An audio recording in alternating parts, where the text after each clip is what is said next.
The votes are in. Following the unprecedented community poll released at the start of this year, Nelson has begun work on giving the players what they've always wanted: a vehicle update. This video is an homage, but not to them. It's to the most astounding peculiarity they have ever created. Driving in this game was always one of those things you do out of necessity, never out of pleasure or practicality, because quite frankly, vanilla cars feel sluggish and weightless. They are shoved around by zombies at the most inopportune moments, and when crossing any sort of uneven terrain, they'll send you into space. Looking back at the short-lived Unturned 2 beta, it's exciting to wonder how far Nelson is going to push the technological advancements. Although looking back at the short-lived Unturned 2 beta, it's probably for the best to dream with caution. Nevertheless, vehicles are a sin that has followed Nelson and us since the very beginning, and I think I speak for everyone when I say no one is going to miss any of it. This is Elver.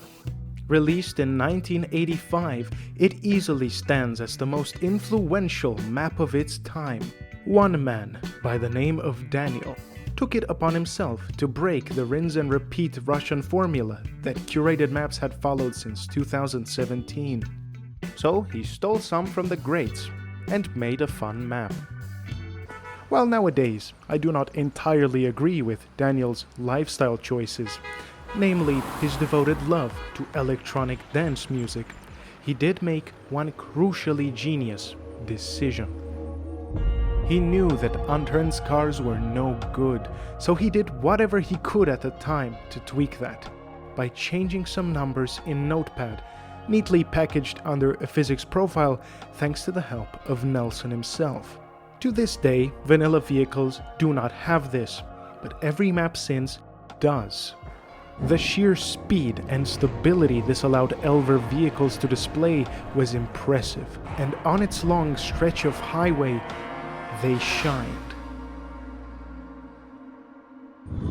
To further push the limits of his machines during an Elver playtest, my friend Daniel made this.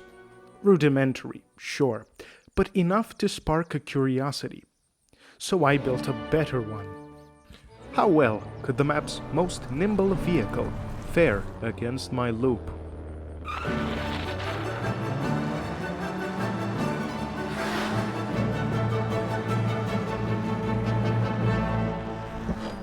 Truthfully, it was the first time I'd seen a vehicle drive upside down, so to verify if Daniel had done something truly special, we needed a benchmark. A stinky old vanilla dirt bike.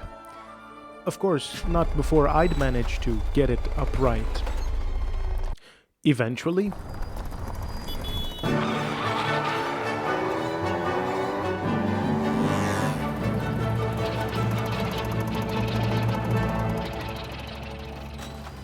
quite annoyingly, Vanilla's prowess had tied the score. So I had to go even bigger. 20 times bigger. I dubbed this massive structure the Ring of Elver, and thought if Nelson's dirt bike could keep up with Daniel's on my Ring of Fire, I would quit. Frankly, I would have been surprised if either made it back down on their wheels. First up, the classic.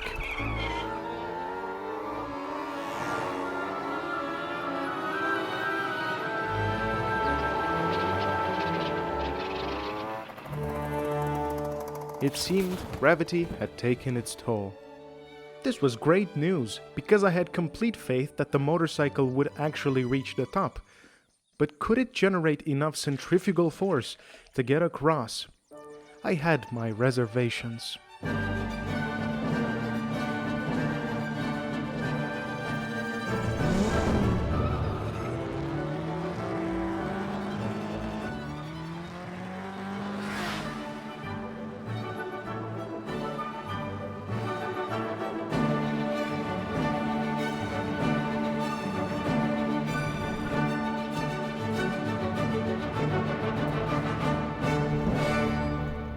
And what a fool I'd been. Astoundingly, Daniel's bike had made it. So we all agreed that's as good as it gets and went home. But not really. This is the military testing facility in Bulgaria. Here, at a height of exactly 0 meters above sea level, on a map with virtually no height limit, I would have access to just the right geographical conditions and state-of-the-art technology to defy gravity for good. And it all came down to this. The biggest J of them all.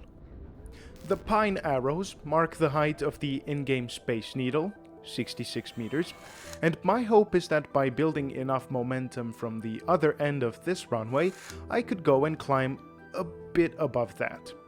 I will be using the virtually unmodified red motorcycle from Elver. However, to aid with any altitude sickness, the science team has insisted that a generator and oxygenator system be fitted to the back of my vehicle. The effect on drag is negligible, according to their calculations. Clear for takeoff runway 32, Alpha Delta Yankee.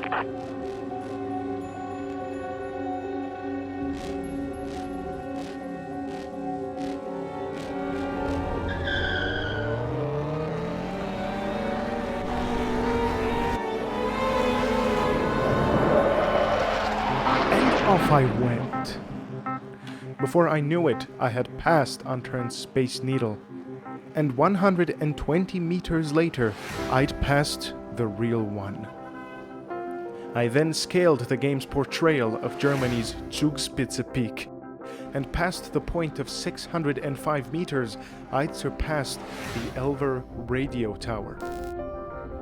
The climb was hypnotizing, and before long I reached a mind-blowing achievement, 828 meters, or as it's more commonly referred to, the height of the Burj Khalifa, mankind's tallest building yet. So I stopped, and reversed briefly to soak in the moment, and off I went again. Up until this point, I must admit I'd never experienced true height in Unturned before, and here I was, a kilometer above the map, on a motorcycle. The 2,000 meter line marked the upper limit of the lower stratus clouds. Having climbed less than 0.1% of the Earth's atmosphere, I'd only now entered the middle layer of the troposphere, and the level had de-rendered behind its thickness. At 2,900 meters, I'd just about passed the height of the Zugspitze Peak again. The actual one this time. Minutes of climbing later, at 4,800 meters, I bid farewell to what many consider the highest point on my home continent, the Mont Blanc.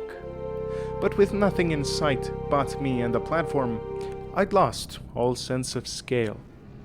I'd well exceeded my goal for this experiment, but by now all communication with base was lost. I knew I could ultimately go as far as my fuel tank allowed me to, and by now that wasn't much further. So I set out to reach my final goal, for the day, and for the history books.